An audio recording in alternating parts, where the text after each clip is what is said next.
So, recently, one of my Patreons contacted me suggesting I might want to respond to some comments made by the famous or infamous streamer Pirate Software. Let's play the clip. Exploit often, exploit early? 100% disagree. Do you want to get banned? That's the best way to get banned. You know how we actually banned people in WoW back when I worked at Blizzard? The way that we would do this is we did a curve. Curve would go like this. And let's say somebody found something that was a problem and they just did it once. Never did anything to them. Let's say it was 10 times. Probably didn't do anything.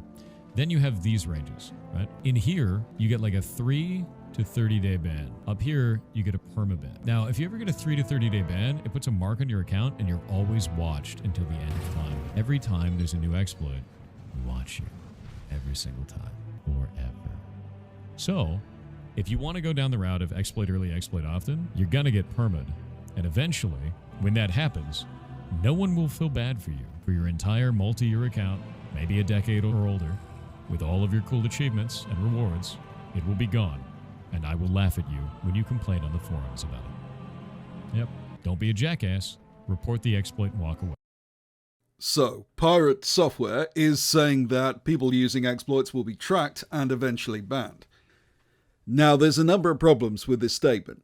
He sounds very much like a typical player, rather than someone with inside knowledge. You encounter this type of person frequently on forums and the like. They tend to think that Blizzard is some kind of omniscient being who can detect and ultimately ban anyone using any kind of exploit. Now, let me show you exactly why this is not and could not possibly be the case. I'm going to show you what is probably the strongest crowd control exploit in Warcraft.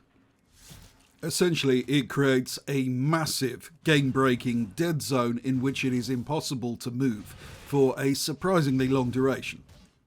This is stupidly overpowered in Mythic Plus and PvP.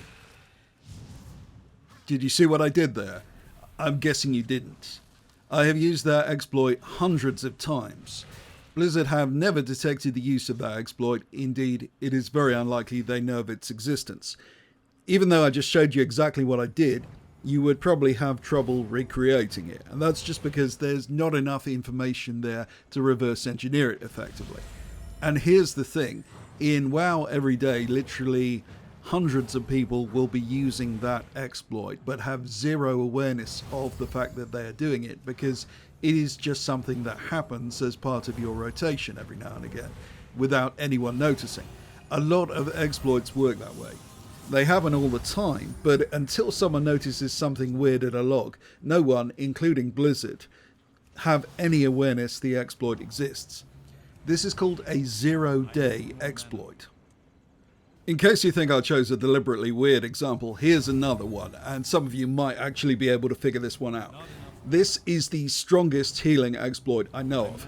Do you notice something odd about the Naru? It isn't despawning. It is supposed to last only a few seconds, and it is replicating every holy spell I cast. That's ridiculously powerful. Again, can you tell what I did? Maybe some of you can figure it out, but the vast majority won't be able to.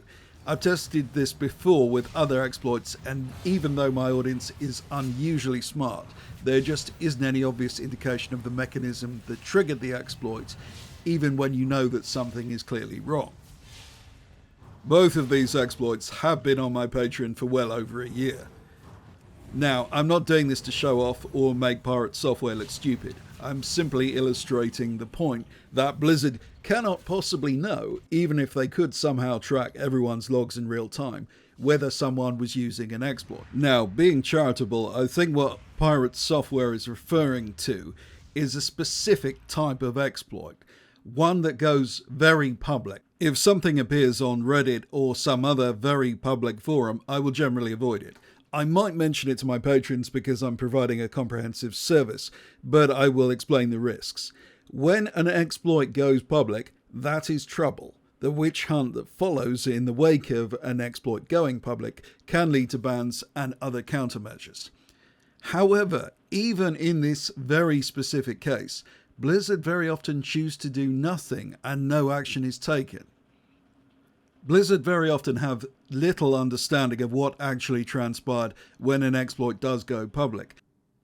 Now, I wanted to respond to a specific technical point that Pirate Software makes towards the end of this clip. When that happens, no one will feel bad for you for your entire multi-year account, maybe a decade or older, with all of your cool achievements and rewards. It will be gone. That's not how it works. You have to do quite an extraordinary amount of things to get permanently banned by Blizzard, and my original account lasted 20 years. But contrary to what Pirate Software is saying, my Battle.net is still active. The way Battle.net works is that all your achievements, pets, toys, etc. are common to all your accounts, so I never actually lost those when I received a permanent ban. And to be honest, I and most exploiters don't really care about that stuff anyway. The toys are useful for exploits, but the other stuff is fairly meaningless to me. You have to remember, exploiters like to find exploits. That is our endgame. Now, the most comically inept thing Pirate Software says is his recommendation to report exploits to Blizzard. This is a total waste of time, and it is very easy to establish that by looking at the official bug report forums, where threads, often composed of hundreds of posts that in some cases have been expanding for several years, are completely ignored by Blizzard. They simply don't have the resources or the will to fix the vast majority of bugs, glitches, and exploits reported to them. It's like shouting into a void. So, is everything Pirate Software said bullshit? No. Ban scale, and weirdly, Blizzard do watch higher level exploiters quite closely. I have direct experience of that, even going so far as to assign individuals to watch play. Finally, I hate to ask this of you, but you should know YouTube have introduced this silly new hype feature. If you're watching this, you should be able to see a hype button next to the video. For some ludicrous reason, it's only visible on mobile. YouTube have really been throttling my content recently, and people who want to see my videos have been saying they just aren't getting them in their feed. And apparently this new feature has a lot to do with that. So if you enjoy or benefit from this video, you would be doing me an enormous favour clicking that button. Thanks, guys.